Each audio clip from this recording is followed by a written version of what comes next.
It was the sort of legend that old men whispered by lantern light and skeptical children mocked with laughter. There was a mountain not fixed to any map, a mountain that belonged to the mist itself. Every 100 years, as if guided by an ancient contract with the earth, this peak moved, vanished from one range, and reappeared in another, confounding cartographers and luring the curious. In the remote village of Elleray, hidden snug between silent woods and restless rivers, the story was sacred. They called the mountain Verratar, the betrayer. Some believed its movement a curse, others a test. Still, it was always a mystery that clung to the village like morning fog. No one had seen the migration, for the switch came swiftly and apparently overnight. But one storm-tossed evening, a librarian named Mara, who trusted logic over legend, arrived in Elleray. She brought with her a pile of yellowed maps, a keen mind, and an unsettling question. If Verratar moves, then why do its marks sometimes linger on the land?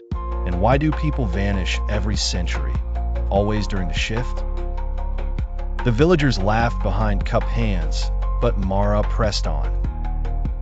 The centennial approached, and the elders grew nervous, their stories morphing from gentle teasing to whispered warnings. Mara's nights became restless. She awoke, certain she heard thunder and felt the ground hum with secrets. Undeterred, Mara ventured into the woods as the date neared, mapping old cairns and speaking to rootless peddlers who claimed to have glimpsed strange lights atop orphaned hills. Each tale seemed disconnected until she noticed the pattern. The missing all vanished at night, beneath new moons, just before Verratar relocated. Their names were rarely spoken again. That final night, amid a hush as expectant as an open grave, Mara climbed the highest hill. Mist swam around her, thickening into walls that stole depth and direction. Then, a rumble. Lightning split the sky without sound.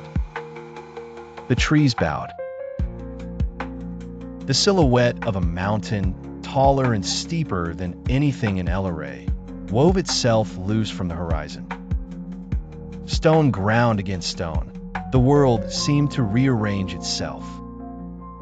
Mara stood mesmerized as Verratar flickered, the ground beneath her trembling with an ancient, unspoken dread.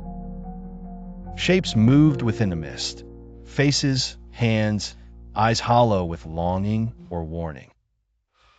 The lost villagers. Mara realized too late that the mountain demanded sacrifice, not of rock and soil, but of memory and presence to fuel its journey. As dawn approached, the mountain shivered and began to recede. Mara felt herself pulled, an ache in her thoughts, a tug at the soles of her feet. Her notebook slipped from her hand into the fog. The last thing she heard was the soft sigh of 100 voices joining her own. The next morning, Verratar's shape was gone, the hill now ordinary and nameless. In the village, Mara's maps were missing. Her name soon spoken less and less until only the wind seemed to call it, always just before a new century dawned.